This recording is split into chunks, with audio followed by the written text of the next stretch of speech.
Hello दोस्त। स्वागत है आपका क्लियर बीपीएससी चैनल में। और हम आपके साथ आज बात करेंगे मेंस का उत्तर लिखना कैसे शुरू करें या मेंस का उत्तर लिखना कितना ज़रूरी है, इस पे चर्चा करेंगे। हम चर्चा ये भी करेंगे कि मेंस का उत्तर लिखने का फॉर्मेटिंग कैसा होना चाहिए, फॉर्मेट कैसा होना चाहिए, क्या क्या लिखेंगे तो आपका उत्तर जो है बहुत अच्छा होगा, बहुत अच्छा आकर्षक बनेगा, जो परीक्षा के लिए देखने के लिए उसको नंबर देने के लिए आपके लिए इंपॉर्टेंट होगा। आज हम उस पर बात करेंगे। तो इस सब की बात बारी बारी से करेंगे। हम लोग IWS पे बात करेंगे, improvement your writing skill, IWS पे बात करेंगे। तो इस पे बात करने से पहले अगर आप हमारे चैनल पर नए आए हैं तो इस वीडियो को शेयर करते हुए चैनल को सब्सक्राइब कर लीजिए, ताकि आपको बीपीएससी की तैयारी से संबंधित जो भी कंटेंट आए आपको मिलता रहे।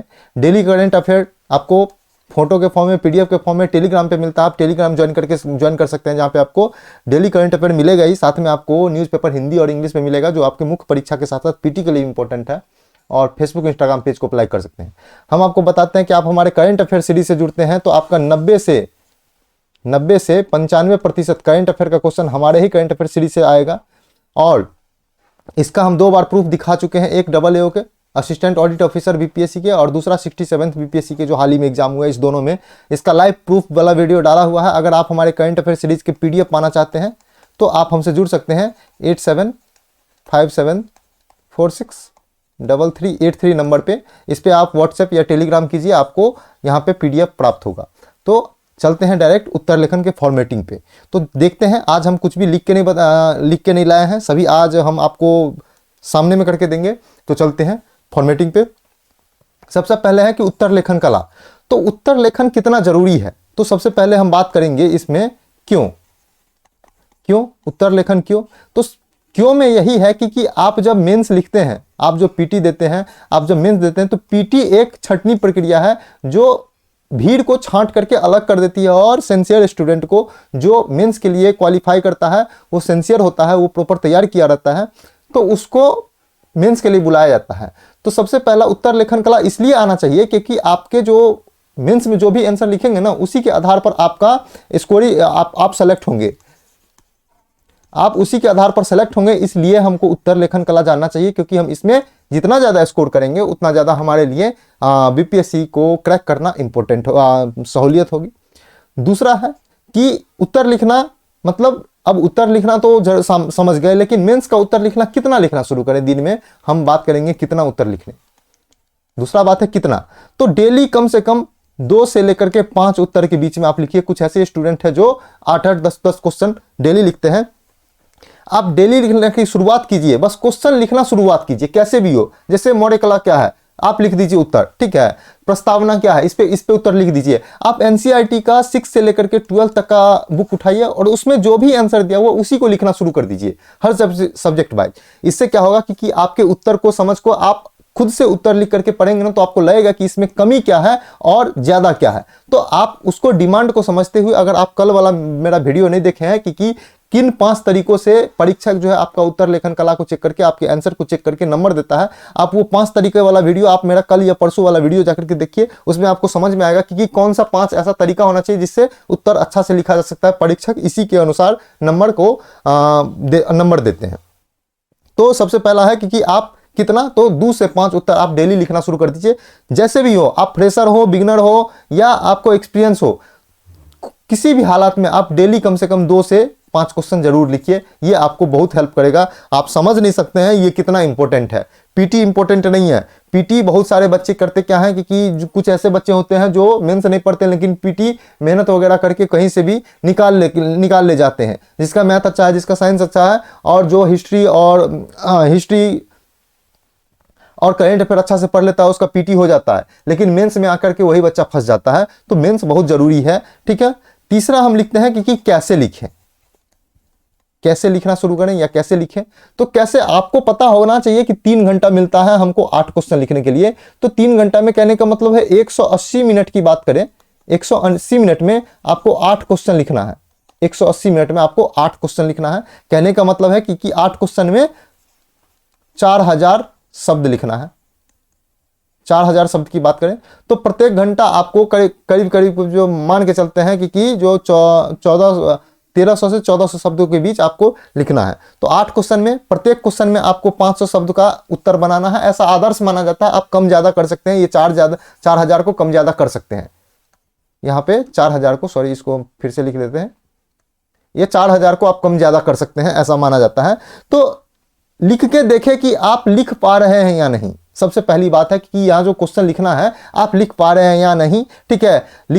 अब कैसे लिखें, मान लीजिए कि आपका क्या नाम है, आप अपने बारे में लिखिए, आपका जन्म कहाँ हुआ है, आप कहाँ से पढ़ाई किए हैं, क्या लिखे हैं, ठीक है। आप अपने गोल के बारे में लिखिए, 100 शब्दों में लिखने का प्रयास कीजिए, देखिए कि आप लिख पा रहे हैं या 1 मिनट में या 2 मिनट में नहीं लिख पा रहे हैं।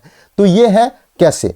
अब हम लोग बात करते हैं कि देखिए आंसर लिखने के लिए बहुत सबसे बड़ा जरूरी है, आगे हम बात करते हैं कि आंसर लिखने के लिए सबसे बड़ी जरूरत चीज है कि आपके पास कंटेंट होना चाहिए, कंटेंट होना चाहिए, ठीक है। हम बात कर रहे हैं कंटेंट की, आपके पास लिखने के लिए कंटेंट होना चाहिए। कंटेंट अगर आपके पास होगा ना तो उत्तर लिखने की कोई बड़ी समस्या नहीं है। आपको अगर कंटेंट पता है, कंटेंट याद है प्रश्न के हिसाब से, तो आपका कलम रुकेगा नहीं, आप फटाफट आंसर लिख लेंगे। तो कहने का मतलब है कि हमको कंटेंट चाहिए। अगर आपके पास, आज हम लोग कंटेंट पे बात नहीं कर रहे हैं, कंटेंट पे हम लोग बात किए हैं, कल हम 5 तरीके से जाने थे कि कैसे लिख सकते हैं। आज हम लोग फॉर्मेटिंग पे बात करेंगे प्रॉपर, कि हमारे पास कंटेंट है, उसके बाद हम अपने उत्तर को कैसे सजा सकते हैं, कैसे लिख सकते हैं। तो हमारे पास कंटेंट है, तो आपके उत्तर लिखने का सबसे पहला पॉइंट है कि आपके पास कंटेंट होना चाहिए। अब हम लोग जानेंगे कि उत्तर का फॉर्मेट कैसा होना चाहिए। फॉर्मेट की बात करेंगे, संरचना हिंदी में लिखते हैं, उत्तर की संरचना कैसी होनी चाहिए, ठीक है। तो संरचना को हम 3 भागों में बांटेंगे, ठीक है। पहला भाग है परिचय, ठीक है। दूसरा पार्ट है उसका बॉडी पार्ट, और तीसरा है निष्कर्ष। इस तीनों के आधार पर हम अपना उत्तर लिखेंगे। अब परिचय क्या होता है, बॉडी पार्ट क्या होता है और निष्कर्ष क्या होता है, तीनों में हम किस तरह से लिखेंगे, कैसा होना चाहिए, इसकी हम बात बारी बारी से करते हैं, ठीक है। तो सबसे पहले परिचय, हम लोग इंट्रो की बात करेंगे, ठीक है। बॉडी पार्ट और कंक्लूजन की बात करेंगे। तो चलते हैं और देखते हैं कि क्या है और कैसे हम लिख सकते हैं, ठीक है। तो इंट्रो लिखने के लिए सबसे पहले हम बात करते हैं अब इंट्रो का। इंट्रो, परिचय की बात करते हैं। तो सबसे पहले अगर हम इंट्रो और परिचय की बात करेंगे तो इसमें पहले हम समझेंगे कि आपके पास इंट्रो लिखने के लिए बहुत सारे तरीके हैं। सबसे पहला तरीका आपको क्या होगा, आपके पास कोई डाटा हो, अगर आप करंट अफेयर्स का क्वेश्चन है या कुछ भी है, आपके पास कोई डाटा हो, जैसे मान लीजिए कि इकोनॉमिक्स का क्वेश्चन पूछ लिया, तो आप इकोनॉमिक्स से कोई प्रश्न से, जैसे एमएसएमई क्या है, ठीक है, तो आप लिख सकते हैं कि जीडीपी में एमएसएमई का इतना % है। एक डाटा है आपके पास, आप कुछ भी पढ़ें, इससे शुरू कर सकते हैं। आपके पास डाटा की बात कर रहे हैं हम, डाटा हो जैसे जीडीपी का हो, एमएसएमई से संबंधित, या आपके पास रोजगार से हो, ठीक है, या रोजगार से हो क्योंकि एमएसएमई ने देश में इतने आदमी को रोजगार दिया है, ठीक है, या एमएसएमई विश्व का इतना संख्या रखता है, भारत में इतना निर्यात में इतना % भागीदारी है, इससे शुरू कर सकते हैं। या कोई करंट अफेयर का क्वेश्चन है तो आप डाटा के हिसाब से कुछ भी आया हो आप उससे लिख सकते हैं। दूसरा है कि उस सब्जेक्ट में जो क्वेश्चन पूछा गया है उसके साथ आपका उस हिसाब से आपके पास कोई न्यूज हो। जैसे मान लेते हैं कि अभी पूछ सकता है कि G20 क्या है, ठीक है, G20 सम्मेलन में भारत कितना सफल हुआ है या भारत को किस तरह से लाभ मिलता है G20 से। तो सबसे पहले G20 का सम्मेलन हुआ है, उसके बारे में आप न्यूज से शुरू कर सकते हैं। हाल ही में इंडोनेशिया के जकार्ता में G20 का सम्मेलन हुआ है, जहां पे बहुत सारे मुद्दे की बात हुई है, वो सब आप पढ़ के न्यूज से स्टार्ट कर सकते हैं। कौन कौन सी चर्चा हुई है, न्यूज से स्टार्ट कर सकते हैं। तीसरा है कि विषय का पारंपरिक से, जो विषय का क्वेश्चन पूछा गया है उसका पारंपरिक से आप लोग शुरू कर सकते हैं। तो यह है कि आप जैसे मान लीजिए G20 क्या है, तो G20 के सीधा G20 के बारे में बताइए। G20 एक अंतर्राष्ट्रीय संगठन है जिसमें 18 देश और 2 संघ मिलकर के G20 देश बनाता है। इसकी जीडीपी इतनी है, रोजगार इतनी है, कुल जनसंख्या का इतना % प्रतिनिधित्व करता है, सभी इसकी बात कर सकते हैं। ये 3 तरीके से आप अपना इंट्रो शुरू कर सकते हैं। अब बताते हैं कि इंट्रो होता क्या है, ठीक है, इतना बात तो हम कर लिए कि इतना होता है। अब हम बात करते हैं कि इंट्रो होता क्या है। तो इंट्रो क्या होता है कि इंट्रो, परिचय ऐसा चीज होता है कि परिचय आप अपने जो आंसर लिखेंगे, जो क्वेश्चन के आंसर लिखेंगे, उम्मीद की जाती है कि आपके इंट्रो में क्वेश्चन का पूरा चीज हो। जैसे परिचय ऐसा होना चाहिए जो आपके पूरे उत्तर का संक्षिप्त विवरण, संक्षिप्त जो है विवरण हो, संक्षिप्त क्या हो, विवरण हो। हम फिर से चलते हैं, इंट्रो कैसा होना चाहिए, इंट्रो कैसा होना चाहिए जो आपके पूरे उत्तर का, हम कह रहे हैं जो क्वेश्चन के बारे में लिख रहे हैं उत्तर, पूरे उत्तर का एक संक्षिप्त विवरण हो, संक्षिप्त क्या हो, विवरण हो, ठीक है, विवरण हो। अर्थात आप उत्तर में क्या लिखना चाहते हैं, अर्थात आप पूरे बॉडी पार्ट की बात कर रहे हैं हम, आप पूरे बॉडी पार्ट में, पूरे बॉडी में क्या लिखना चाहते हैं, इसका झलक जो है, इसका जो है विवरण जो है, झलक कह सकते हैं या परिचय, झलक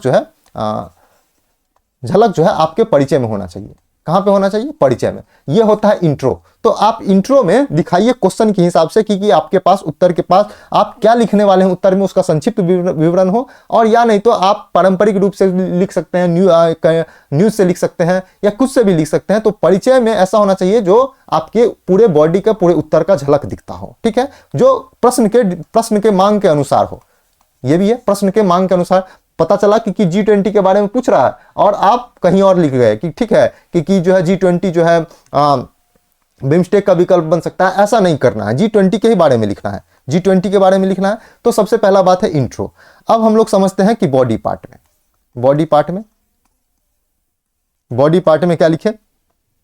तो प्रश्न के अनुसार हम कह रहे हैं कि प्रश्न के अनुसार जो प्रश्न का मांग है, क्या क्या मांग होना चाहिए, ये हम कल का वीडियो में देख चुके हैं, आप लोग जाकर के देखिए। तो प्रश्न के अनुसार जो भी मांग है, प्रश्न में जो भी चीज कहा गया है, समझिए उस चीज के मांग को पूरा, किसी को छोड़ना नहीं है, पूरा लिखना है, पूरा मांग को लिख सकते हैं। इसको लिखने का दो तरीका है, एक है पैराग्राफ वाला तरीका, और दूसरा है, ये पहला हो गया, और ये दूसरा है नंबर सिस्टम, नंबर करके या बुलेट बना करके नंबर सिस्टम में, ठीक है। पैराग्राफ आप लिखिएगा तो पैराग्राफ में होता क्या है कि ऐसे ऐसे हम पैराग्राफ लिख रहे हैं। अब यहाँ पे पैराग्राफ, तो यहाँ से फिर से शुरू करेंगे, तो एक होना चाहिए कि इसके और इस पैराग्राफ के बीच लिंक होना चाहिए, ये दोनों के बीच लिंक होना चाहिए। तो पैराग्राफ थोड़ा सा डिटेल्स में होता है, आपको इसमें सोचने की जरूरत पड़ेगी। इससे आसान होता क्या है कि आप नंबर में लिखिए, ठीक है। आप मान लीजिए कि नंबर में लिखेंगे तो मौर्य कला की विशेषता, तो नंबर 1 ये विशेषता है, नंबर 2 ये विशेषता है, नंबर 3 ये विशेषता है। पैराग्राफ में क्या होता है कि आप जो लिखेंगे तो सभी विशेषताओं को एक साथ लिखना पड़ेगा। तो अगर विशेषता एक साथ लिखेंगे तो हर विशेषता को एक दूसरे से लिंक करने के लिखना पड़ेगा, ताकि जो परीक्षक आपका कॉपी चेक करे उसको आपको उत्तर में लिंक पता चलता जाए। तो पैराग्राफ से आसान होता है नंबर, तो आप पहले नंबर से लिखना शुरू कर लें। जिसको पैराग्राफ लिखने में आदत हो पैराग्राफ लिख सकते हैं। तो आप प्रश्न के डिमांड के अनुसार लिख सकते हैं। तीसरा चीज ये हो सकता है कि अगर आप पैराग्राफ या नंबर में लिखें, कुछ में भी लिखें, आप उत्तर को अच्छा बनाने के लिए आप ग्राफ का प्रयोग कर सकते हैं, ठीक है, ग्राफ का प्रयोग कर सकते हैं। या आप डाटा फोटो डाल के दीजिए या ग्राफ बना करके दीजिए, डाटा का प्रयोग कर सकते हैं। या आप कोई प्रमाण दे सकते हैं हाल ही में जैसे जैसे करके, ठीक है, प्रमाण। या पाई चार्ट का प्रयोग कर सकते हैं, पाई चार्ट जल्दी से समझ में आए, ठीक है। इस सब का प्रयोग कीजिएगा तो आपका उत्तर आकर्षक बनेगा और परीक्षक आपके कॉपी को ऊपर रख करके आपको ज्यादा नंबर देगा। तो बॉडी पार्ट में इस सब चीज को डिमांड करके लिखना है, ठीक है। तो बॉडी पार्ट कैसे लिखा जाए इसको हम देखें, नंबर को और ग्राफ को। हम बता रहे हैं कि हम एक दिन पूरा 2 या 3 प्रश्न लेकर के आएंगे। सबसे पहले एक ही प्रश्न लेकर के आएंगे और उसमें दिखाएंगे कि प्रॉपर लिख के दिखाएंगे कि परिचय कैसा होगा, बॉडी पार्ट कैसा होगा, और उसका जो है निष्कर्ष या कंक्लूजन कैसा होगा, इस चीज को। तो आप सब समझे कि बॉडी पार्ट कितने तरीके से लिख सकते हैं, क्या क्या प्रयोग कर सकते हैं इसमें। अब हम बात करेंगे आपके साथ निष्कर्ष की, कंक्लूजन की। हम निष्कर्ष की बात करेंगे तो निष्कर्ष में क्या होना चाहिए। तो निष्कर्ष में प्रश्न से संबंधित, प्रश्न से भटकना नहीं है, या प्रश्न से संबंधित अपने सुझाव दे सकते हैं। सुझाव ऐसा होना चाहिए जो भविष्य में काम आए, तो सुझाव भविष्य परक होना चाहिए, सुझाव दे सकते हैं। या नहीं तो अपना सुझाव कहने का मतलब है कि कोई इसके बारे में कुछ निगेटिविटी, इस सुधार को, जैसे मान लीजिए G20 के बारे में लिख रहा है, तो ठीक है, तो G20 के बारे में लिखेंगे क्योंकि G20 बहुराष्ट्रीय संस्था है, लेकिन इसमें बहुत सारे देशों को छोड़ा गया है, इसको शामिल कर ले तो G20 और प्रभावी हो सकता है। या नहीं तो G20 को निर्णय लेने के लिए इसकी जो है, इसका जो सुझाव होता है, G20 का जो सुझाव होता है, उसको हम लोग लिख सकते हैं निष्कर्ष में कि G20 का जो सुझाव है वो कंपलसरी नहीं है, जो देशों पर जो है उसको मतलब कंपलसरी नहीं है, देश पर उसका सुझाव मानने के लिए कंपलसरी नहीं है, उसका सुझाव कंपलसरी कर दिया जाए देशों पर, तो G20 और ज़्यादा महत्व वाला संस्था हो जाएगा। इस चीज को आप लिख सकते हैं निष्कर्ष में। तो निष्कर्ष ऐसा लिखें जो प्रश्न के विशेषता को दिखाए, प्रश्न का जो डिमांड है उसकी विशेषता को दिखाए। या नहीं तो भविष्य में आप ऐसे लिख सकते हैं कि G20 वर्तमान में 20 देशों का समूह है, लेकिन आने वाले दिनों में यह बहुत बड़े एक बहुराष्ट्रीय संस्था के रूप में देश के लगभग 80% जीडीपी का भागीदारी, जीडीपी का जो है कैप्चर करने की क्षमता रखता है। और इसके जो व्यापार का सहयोग है, इसमें बहुत सारे भविष्य का जो है ये छुपा हुआ है, भविष्य का जो, सॉरी एक सेकंड, हाँ G20 हम बात कर रहे थे कि G20 का लिख रहे हैं हम लोग, तो G20 के निष्कर्ष में हम लोग लिखेंगे कि G20 में भविष्य का जो है बहुत सारे संभावनाएं छुपी हुई है, ठीक है। तो ये सब लिख सकते हैं और भविष्य की बातों को बता करके अपना कंक्लूजन दे सकते हैं। तो हम अब बात करेंगे कि ये कैसे। अब हम एक काम करेंगे कि हम एक दिन वीडियो ऐसा लेकर के आएंगे कि परिचय कितने तरीके से फॉर्मेट किया जाए इसको बताएंगे। हालांकि आप लोग IWS वाला प्रोग्राम जो हम मेंस का क्वेश्चन वाले स्टार्ट किए हुए थे उसमें जाकर के देखिए, उसमें हम 2 और 3 वीडियो में 2 या 3 परिचय या इंट्रोडक्शन देकर के बताए हुए हैं कि इस तरीके से आप परिचय लिख सकते हैं। दूसरा हम लोग बात किए हैं कि बॉडी पार्ट का, तो बॉडी पार्ट में हम लोग बॉडी पार्ट में समझेंगे कि इसको भी हम लेकर के आएंगे, देखेंगे बॉडी पार्ट कैसे लिखे, ठीक है। और तीसरा है कि निष्कर्ष भी लिखने का तरीका कितना होना चाहिए, निष्कर्ष हम कैसे लिखेंगे इसकी बात हम चर्चा करेंगे। इस तीनों को हम लेकर के आएंगे एक दिन उत्तर फॉर्मेटिंग वाले वीडियो में, तो इसके लिए भी आप लोग बने रहिए। तो यह है फॉर्मेटिंग का तरीका। इस 3 तरीके से आप फॉर्मेटिंग कर सकते हैं अपने उत्तर को। इस तरीके से आप अगर लिखेंगे तो आपका आंसर जो है परीक्षक के नजर में आएगा और आप ज्यादा नंबर लेके आ जाएंगे, ठीक है। तो आप कोशिश कीजिए, कोशिश करते रहिएगा, उत्तर कहीं नहीं जाएगा। हम आपको बोले हैं कि 180 मिनट 3 घंटा में, 3 घंटा का एग्जाम होता है, 3 घंटा में आपको 4000 शब्द लिखने हैं, सॉरी 4000 शब्द लिखने हैं। हर प्रश्न में आपको लगभग 500 शब्द लिखना है, ठीक है। तो आप कोशिश कीजिए कि आप 1 से लेकर के 2 क्वेश्चन पर डेली धीरे धीरे बढ़ाइए, 3 लिखने कीजिए, लेकिन दो क्वेश्चन आप डेली लिखने का कोशिश कीजिए। आपका उत्तर जितना प्रैक्टिस रहेगा उतना आपका पीटी पे भी कमांड होगा और मेंस पे भी कमांड होगा। क्योंकि आप जब कोई प्रश्न का उत्तर लिखने के लिए पढ़ेंगे तो उसके साथ मेंस ही नहीं पढ़िएगा, आप पीटी का फैक्ट्स भी पढ़िएगा, पीटी का कॉन्सेप्ट भी पढ़िएगा, सब चीज़ पढ़िएगा मेंस की पढ़ाई के साथ। तो मेंस जब आप मेंस की तैयारी करेंगे ना, उसी के अंदर पीटी की तैयारी है, लेकिन पीटी की तैयारी में मेंस कहीं पर भी नहीं आता है। तो आप कोशिश कीजिए लिखने का, उत्तर फॉर्मेटिंग करने का, ठीक है। आप अगर मेंस का जो है तैयारी करते हैं तो सेलेक्ट होने की दावा हम करते हैं कि आप दावा सेलेक्ट हो जाइएगा। तो आप आज नहीं तो कल लगे रहिए, मेहनत कीजिए, ठीक है। मेंस सबसे बड़ा है क्योंकि इसका स्कोर ही आपके जो है सेलेक्ट करवाएगा। ये आपको सिलेक्शन स्कोर मेंस का ही स्कोर आपको सेलेक्ट करवाएगा। तो आप मेंस पे फोकस करके तैयारी कीजिए।